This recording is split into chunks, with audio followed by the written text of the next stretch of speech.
Merci beaucoup, Madame la Première ministre. La parole est à Monsieur Roger Chudeau pour le Rassemblement national. Merci Madame la Présidente. Monsieur le ministre de l'Éducation nationale, vous pouvez vous targuer d'avoir réussi une rentrée politique fracassante. On vous a vu sur tous les fronts, l'abaya, le harcèlement. Bravo, il était temps au bout de 6 ans de mettre fin à ces scandales. Cela dit, votre rentrée scolaire est moins brillante, car il ne se passe pas un jour aujourd'hui sans qu'il manque des professeurs dans 50% de nos établissements et le système pacte de remplacement ne marche pas, il ne peut pas marcher et vous le savez. Mais parlons maintenant de l'essentiel, c'est-à-dire du projet de politique éducative que vous devriez présenter à l'Assemblée nationale. Quand on vous parle de projet de politique éducative, vous répondez l'école républicaine et son propre projet. Soit, c'est une belle pirouette, mais parlons-en. Que reste-t-il de la promesse républicaine de l'élévation du niveau de connaissance ?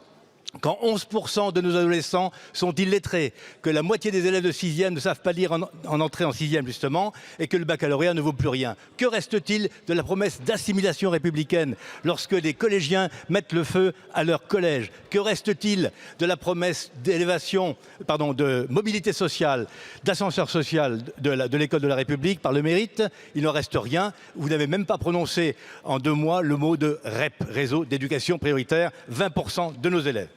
Donc, si vous voulez, vous nous parlez ensuite d'un choc des savoirs. Et pour illustrer ce que serait un choc des savoirs, vous parlez d'une nouvelle 6e. Parlons-en. Une demi-heure de français en plus, une demi-heure de maths en plus. Ce serait risible si ça n'était pas tragique. Non, ça n'est pas sérieux, sincèrement. Il n'y a pas de choc des savoirs, il n'y a pas de politique éducative à l'heure actuelle. Nous avons changé de ministre. Nous avions un ministre quasi-mutique, maintenant nous avons un hyper loquace. C'est très bien, sauf que vous ne faites que poser des pansements sur le grand corps malade qu'est l'éducation nationale. Vous n'avez pas de pensée stratégique. Ma question est donc la suivante. Quand est-ce que vous présenterez un projet pédagogique, un projet éducatif de l'école de la nation? Je vous remercie. Je vous remercie. La parole est à Monsieur Gabriel Attal, ministre de l'Éducation nationale et de la jeunesse.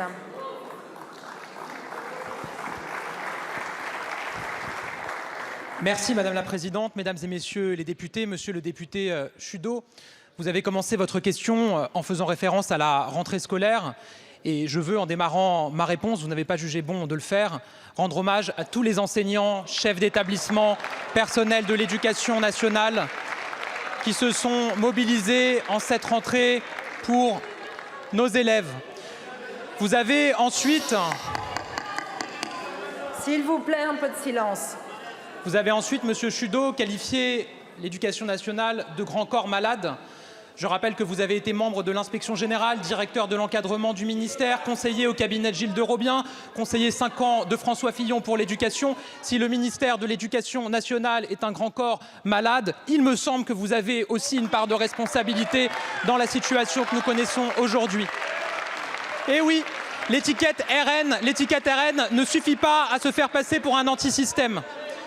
Enfin, je veux vous dire que oui, mon ambition et notre ambition est bel et bien d'élever le niveau de nos élèves. Et à ce titre, nous avons un grand motif de fierté depuis 2017, le dédoublement des classes en REP et en REP+, qui permet à près de 500 000 élèves aujourd'hui de faire leur entrée dans une classe à 12. Et nous constatons d'ores et déjà que les écarts en français et en mathématiques se sont drastiquement réduits depuis que nous avons mis en place cette politique. Évidemment qu'il faut poursuivre. Évidemment qu'il faut continuer. C'est la raison pour laquelle, je l'ai dit, je serai amené à annoncer des initiatives supplémentaires s'agissant de l'élévation du niveau en français et en mathématiques notamment. Mais d'ores et déjà, les annonces que j'ai eu l'occasion de faire sur le calendrier du baccalauréat pour enfin reconquérir le mois de juin. Ça fait des années qu'on en parle. Le nouveau calendrier nous permettra de garder les élèves au collège et au lycée jusqu'à la fin du mois de juin. C'est déjà une partie de l'élévation du niveau. Ensuite, nous aurons apporté des initiatives supplémentaires. Je ferai des annonces ce jeudi en la matière et j'avancerai avec la représentation nationale sur cet enjeu dans les mois qui viennent. Je vous remercie. Je vous remercie, Monsieur le ministre. Monsieur le député. Oui. Quelques instants, Monsieur le ministre, vous mettez en cause un fonctionnaire sur l'état de déliquescence du système éducatif. Vous vous trompez. Ceux qui sont responsables du désastre, ce sont les politiques. Je vous remercie.